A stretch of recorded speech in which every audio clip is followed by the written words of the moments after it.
So, y'all have got the paper in front of you. I started off with just our mission.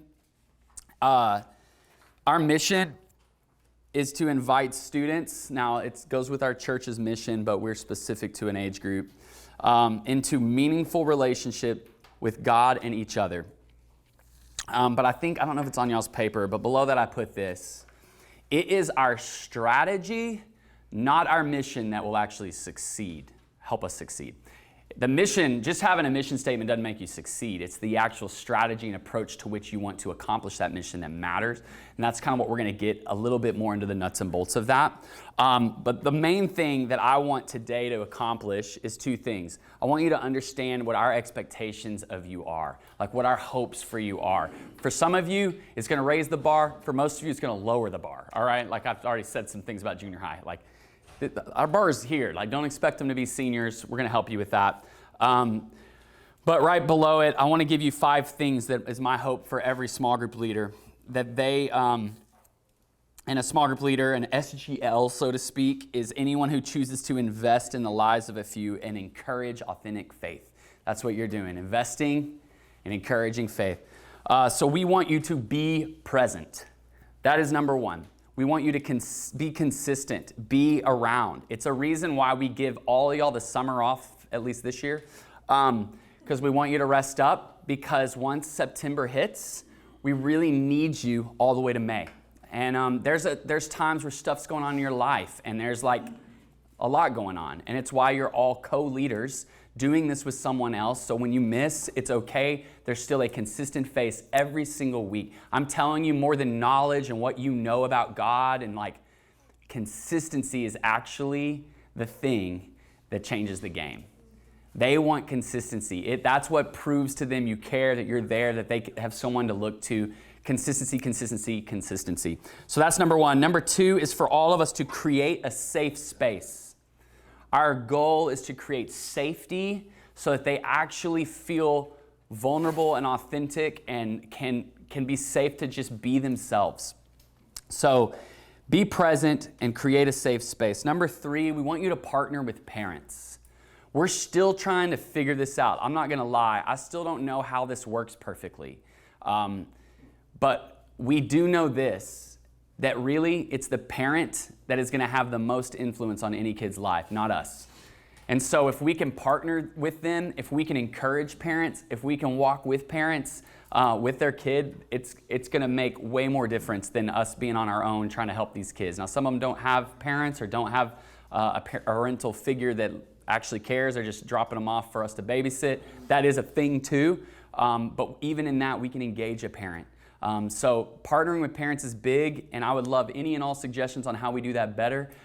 We will be giving all parents, right when we kick off, a card with your name, email, and phone number on it for just your roster of 10 to 12 kids. I just want you to know that, and the reason is we do want you to be accessible to them if they need something. If you're like, please don't, come talk to me and we can figure that out. But we will do that. We want a parent to be able to get a hold of their kid's small group leader. So that's a big one. Number 4, make it personal. Make it personal. We want you to lead out of where you are. Now I'll give a little caveat to that, but we want you to be an example. We want you to lead with authenticity. We were just at the GLS summit, and one of the guys said, lead with your hired self at work. And I'll say that here too. His thing wasn't to be like a higher person. He was saying like everyone in a job interview brings their best. Now, I'm not saying to like fake it, but when you're like going to get a job, right? He was saying like you come at it with, here's me, here's what's going on, some confidence and all of that. So I want to say in this moment, that there is a tension here, okay? It is, yes, we need you to be authentic and real. But these kids cannot take the burden of your marriage trouble. These kids cannot take the burden of your job and these things. So there is an authenticity, but your small group, your own small group, is where you walk with people through some very difficult things. So what does authenticity look like at this level that's appropriate? That's the question. What do you guys think?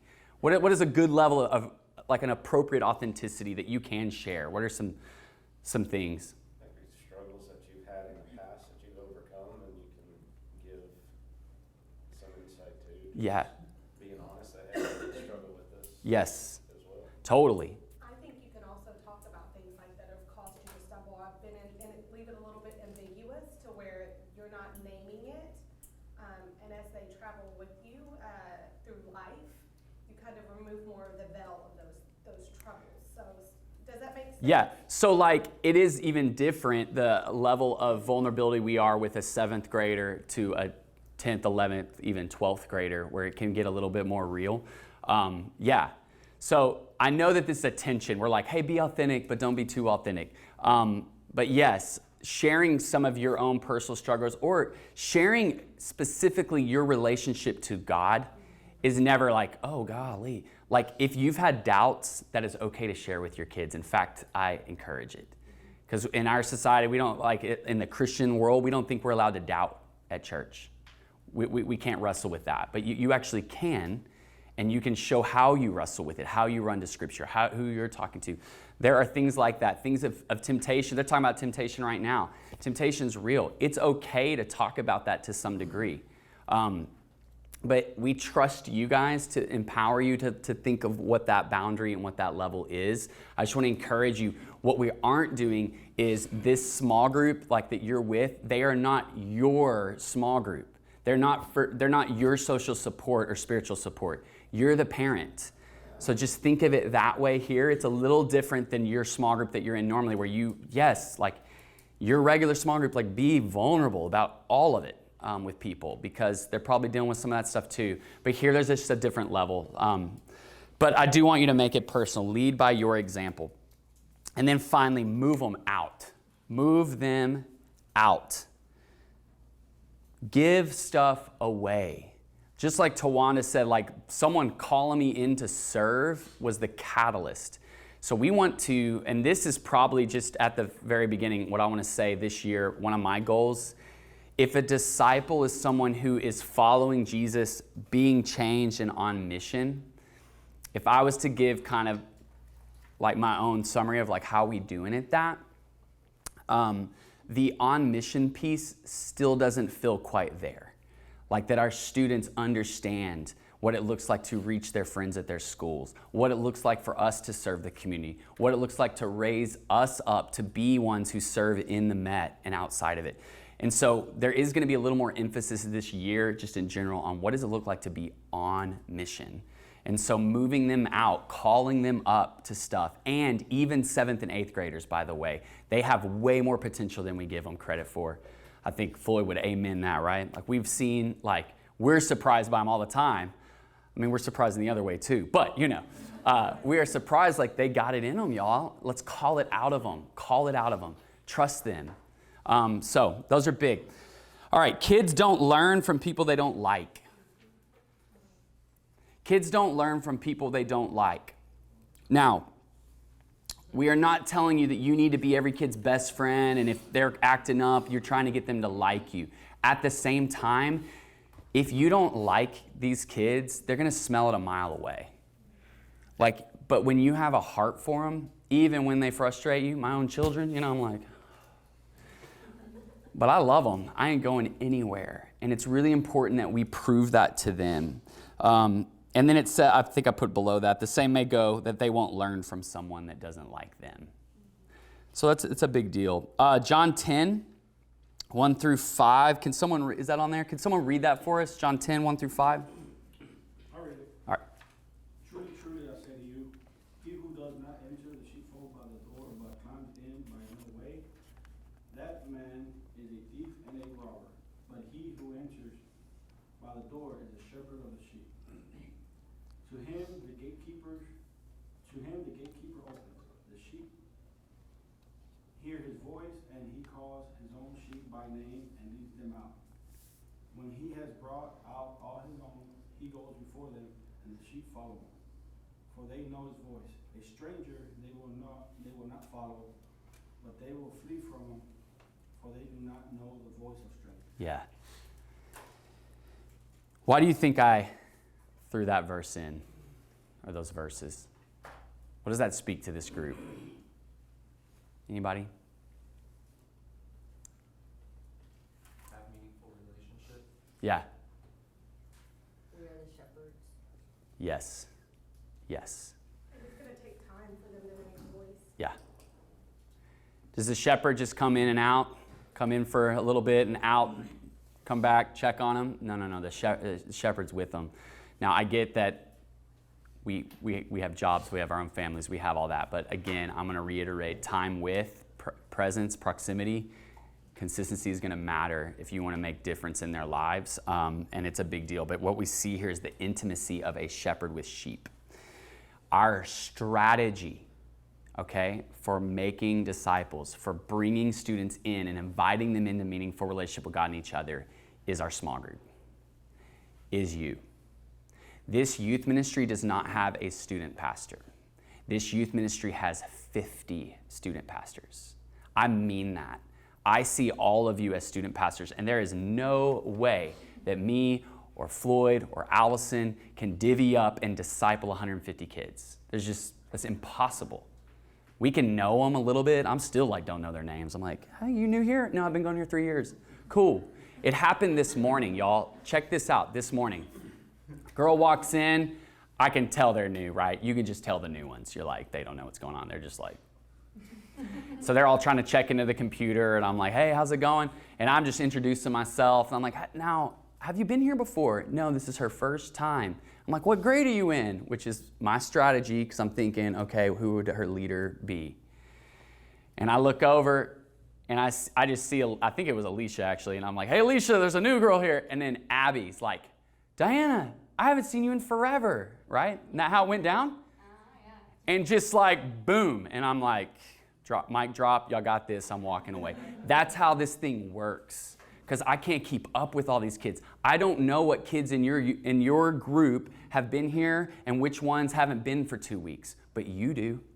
You know. This is our strategy for caring for 150 kids. And it needs to be scalable, right?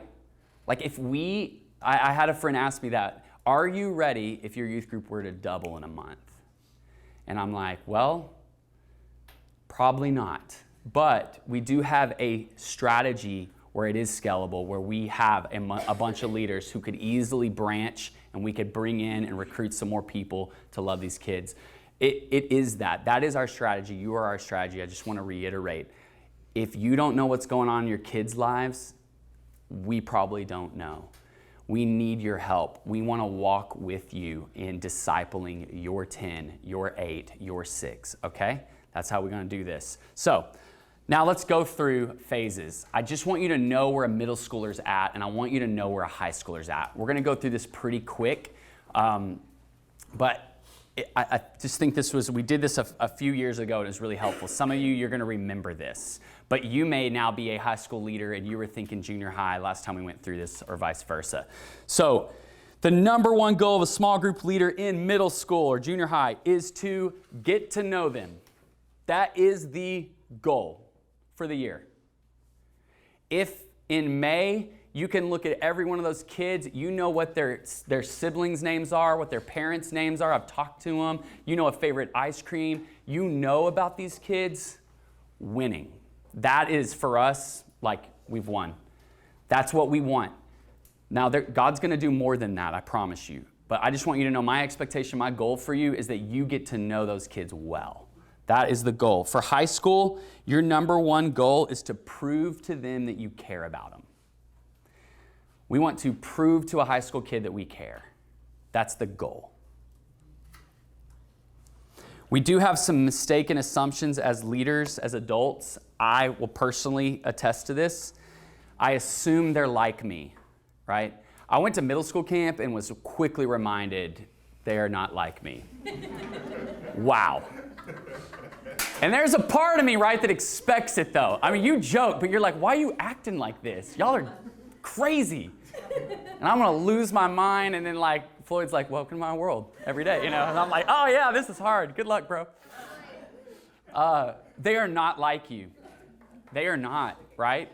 And what I have to say all the time, like, and we talked about this at middle school camp, or junior high camp. I was like, I have to constantly remind myself what I was like in 7th grade. And then there's Grace. I'm like, remember how dumb I was in 7th grade? I would have been the worst kid to be in the group with. And I need that. And when I first got into student ministry, she could attest to this, I found a middle school picture of myself. And I brought it to work, and it's still on my desk because I have to remember what I was like in 7th grade. It brings me a lot of grace for all y'all's kids that are in junior high. For Colton. No, I'm just joking. But Colton Burris, that was Stephen Patterson. I mean, straight up, man. I see it. I get him. But for real, they are not like you, and don't expect them to be. They are growing. They are changing. They are not mentally, even cognitively developmentally where you're at. There's not even close, all right? A lot of our middle schoolers don't even have the ability to really think abstract still. And so just kind of keep that in mind. And they're also not like you used to be, okay? So even though you can remember what you were like in middle school, it's changed, man. You didn't have cell phones. Y'all are old, all right? We all remember when cell phones were invented. We remember when they were invented. We were so excited about American Online. I mean, we didn't know. So, American Online, the electronic bay where I buy things.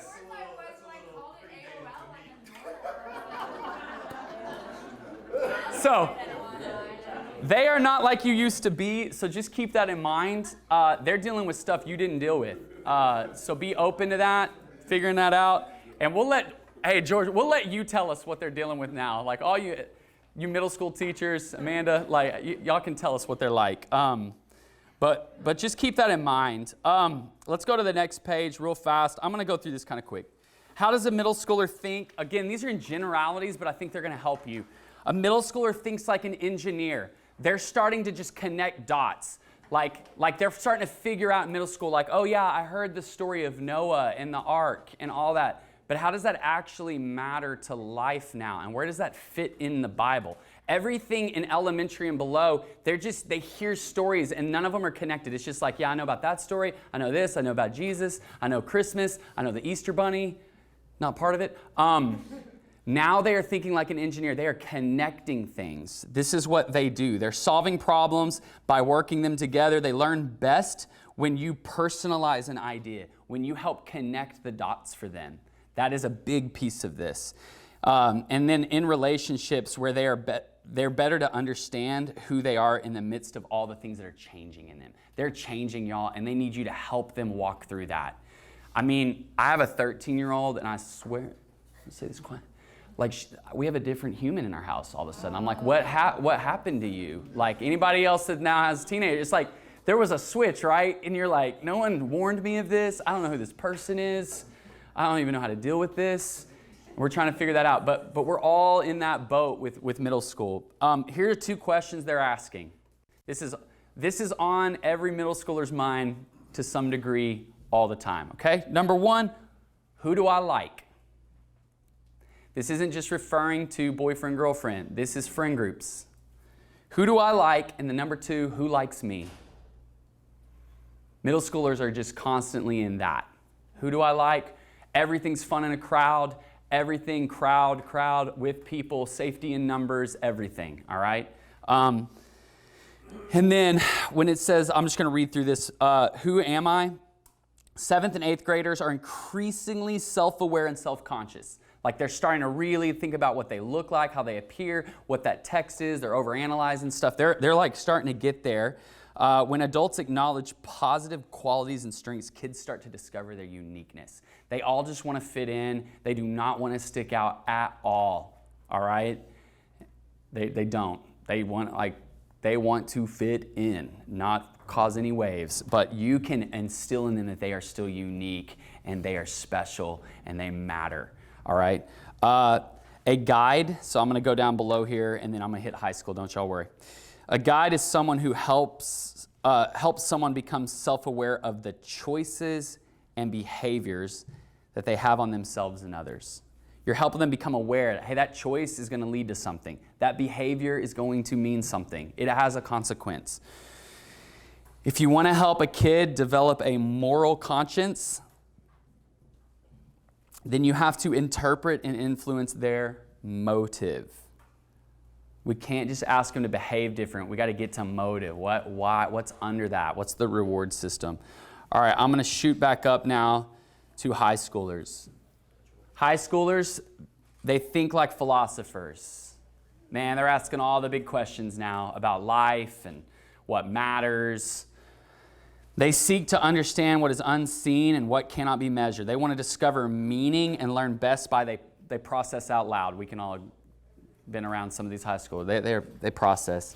They love to learn through debate, through other perspectives, through reasoning and all that, right? So keep that in mind.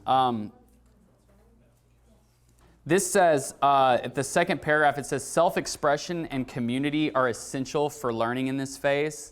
Did you hear that? Self-expression and community. They want to feel unique at this stage. They don't want to fit in. They want to be their own person, but they also need community to help them shape that. 4 questions high schoolers are asking. Where do I belong? Definitely in 9th grade. 9th grade is a new group of friends. All you 8th grade leaders who are now transitioning into 9th, get this. They're going to start shifting their friend group this year. It's going to change as their school changes and all that. Help them navigate that. They're trying to figure out where they belong. Who do they fit in with? All right? In 10th grade, it kind of moves to what should I believe?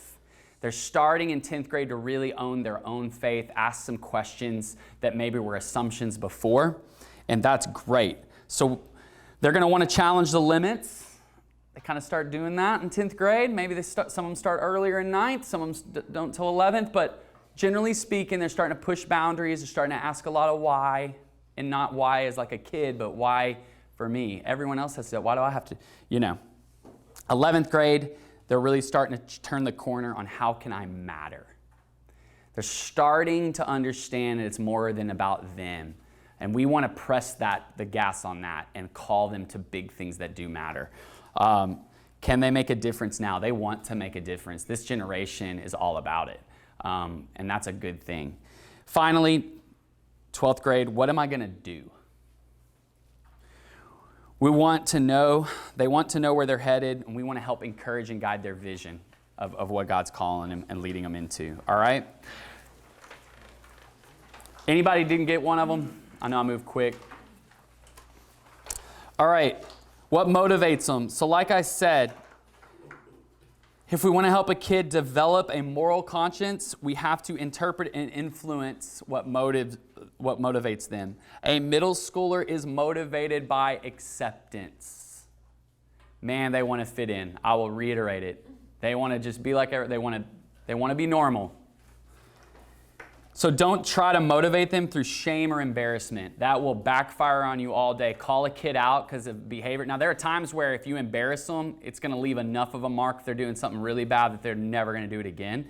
But sometimes it will backfire on you and you will shut a kid down. All right, so just be really careful. Listen to them, respond in love and understanding, encourage them, just like affirm them. Like, that's great. Great question to ask. You're not an idiot for asking that question.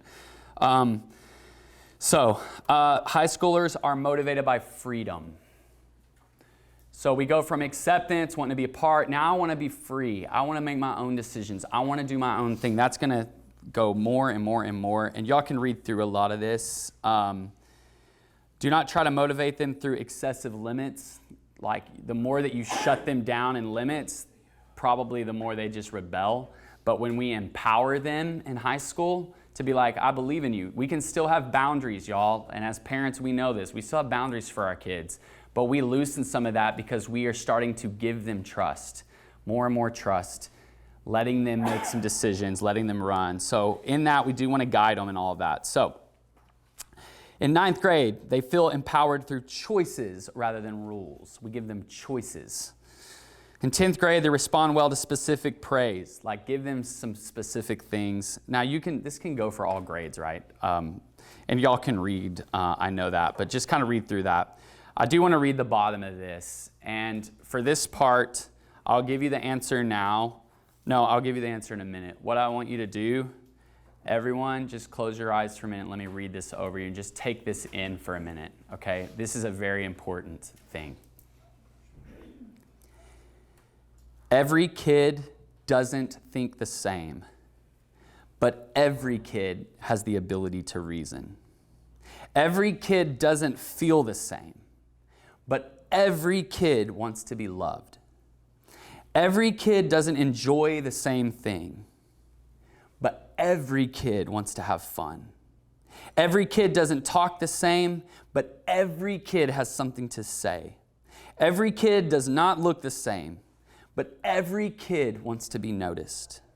Every kid doesn't think the same, but every kid wants to believe in something. Every kid is made in the image of God. All right. You can write that last one down. Every kid is made in the image of God. They are so valuable, so unique and special to our Father. Next page. If they're made in the image of God, then it means they have the ability to love God with their heart, which is wonder. Think of wonder. With their soul, think of discovery. And with their strength, think of passion and drive. Wonder, discovery, and passion. Now, for children, it's more in the wonder category, all right? A kid is yelling out to me, amaze me, amaze me. That's what my kids do. In junior high, it's a discovery phase. They're asking, inspire me, help me understand why this all matters. In high school, they're saying, move me. Give me a reason to live this thing out. Move me. Help with the passion. When you learn to see God's image in kids, it increases the potential for kids to see God. When you learn to see God's image in kids, it increases the potential for kids to see God. All right, junior high and middle school leaders on the left. When you affirm a middle schooler's personal journey, you help them own their faith and value community. That's our goal.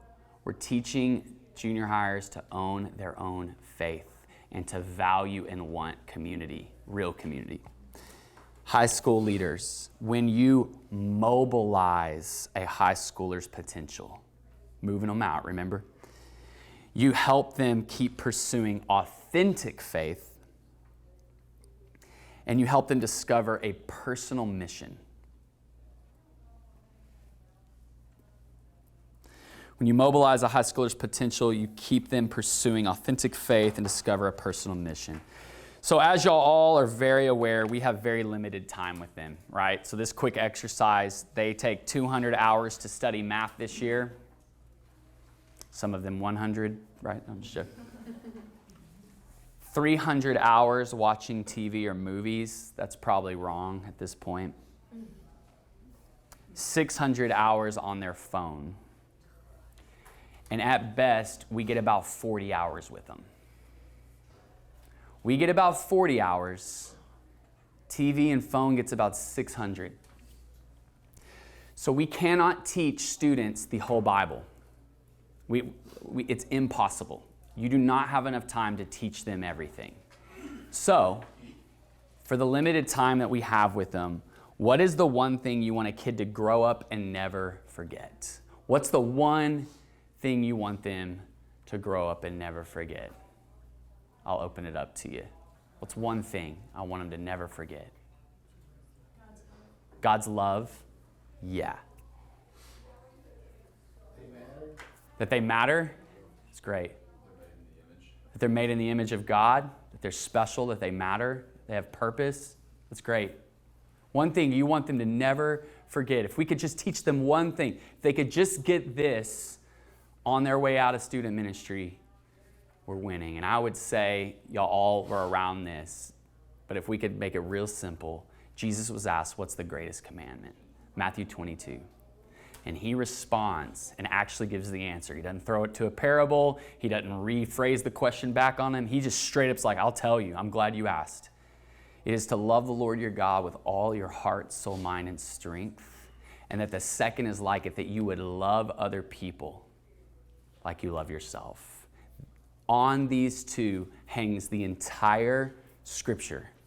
And so what we want is for when students to walk out of them, for them to have an authentic love of Jesus, to know how to pursue Him and know Him, to know how to walk with Him, to love God, and then how to treat people also made in the image of God, how to invite in, how to bring about real community and walk with people. So love God, love people all the time. So that's what it says there. Make sure every story, every principle, every truth reinforces to everyone what it means to love God and love people. Love is God's motive. Love is the message of the gospel and the mark of the church. By this, the whole world will know that we're His disciples if we love each other. So the foundation of their faith is relationship, not information. And somewhere along the way, our church thought, man, if we could just give everyone the right information, let's do classes like this and make sure y'all have all the right answers. So that when you get to heaven and they ask you like a quiz, like God's going to quiz you, and if you didn't say Jesus, if you didn't put that in, like you're probably going to go to hell. That is not the Bible, though. You see how we got off? It's like, whoa, this isn't about information. This is about relationships. How you treat people shows you how your relationship is with God. How your relationship with God influences how you treat people. It's the most convicting thing ever to know that, because I feel good with God, and then I treat people terribly at times, and I'm like, maybe I'm not so good with God. I got to work on that. So anyway, okay, so with all that I just said, we're ending with this. Final page, y'all are doing so great. Y'all are doing so great. I want to give you this, and then we're going to do a little bit of feedback real quick, but let me give you the answers to think through. So now that we're about relationship and not information, let me give you some information. Our expectations, what we want for you if you're a middle school leader, is that you help connect the dots, number one, on the left. If you're a high school leader, our hope and goal is that you would give real application. Help high schoolers know how this matters to their Monday and Tuesday, whatever you're talking about. Give real application. Middle school leaders, just connect the dots. And you can read a little below what that means. Number two, if you're a middle school leader, I just want you to expect crisis. Expect a crisis. Now listen, a crisis might be something really, really serious, right? Like, my uncle hit me and tells you about it. And we got to do something about that. On the 22nd of August, by the way, make sure you're here for the child safety part of this, because you don't want to watch the 4-hour video, all right? It's long and difficult to watch, I'm just telling you. But if you come on the 22nd, it'll be a lot better. I'm just throw that out there. But a crisis may also be that I'm in middle school and you just invited me up to do a stage game at the Mix. And that is crisis. I'm embarrassed. You embarrassed me. That could be a crisis for a middle schooler. So their crises are all over the map, and we as adults, we validate it and walk them through it, all right? You're like, oh my gosh, I can't believe this is a big deal to you, but you don't say that to them. Okay. Number two, for high schoolers, our goal for you is to ask them more questions than tell them. So ask more than tell. Again, they don't need information, man. They've got to own this themselves. So just like Jesus did as an intentional leader, we are way more about asking questions. Well, how do you think that will turn out if you choose that? You know, not like, that's really dumb. The cops are going to, ask them questions more than tell. Number three, middle schoolers, be consistent. I'll reiterate it. The most impactful thing you can do is simply to show up. Just show up. Be consistent. For you guys that are high school leaders, empower them. It's probably the biggest thing you can do is to transition them into them owning it themselves. Owning the group. Like that you make this turn in high school where it's like, instead of me calling everyone and trying to find out who wasn't here and what's going on with her, you're asking students to do that. You're teaching them how to shepherd, how to take responsibility. So again, we're empowering. All right? That's day one of the training. Y'all went through it. We got all the information.